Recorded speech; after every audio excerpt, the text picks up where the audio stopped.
Hello दोस्तों, अपना medical pharmacy में आपका स्वागत है। आज हम बात करेंगे एक ऐसे एंटीबायोटिक की जो बहुत सारी बीमारियों में काम आता है।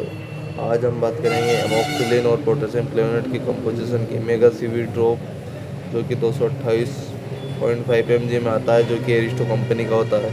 ये सर्दी, खांसी, बुखार, इन्फेक्शन, घाव इन्फेक्शन, वायरल इन्फेक्शन और बहुत सारे इन्फेक्शन में यूज़ किया जाता है। इसका अलग अलग डोजेस अलग अलग एज के हिसाब से दिया जाता है, वेट के हिसाब से दिया जाता है।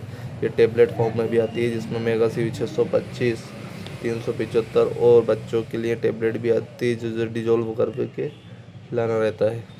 ये अलग अलग ब्रांड के नाम से अलग अलग मार्केट में उपलब्ध है, जैसे आर्ग्यूमेंटिन 625 है, प्रिंसिक्लेव 625 है, क्लेवाम 625 और बहुत सारी कंपनियां हैं जो मार्केट में उपलब्ध है।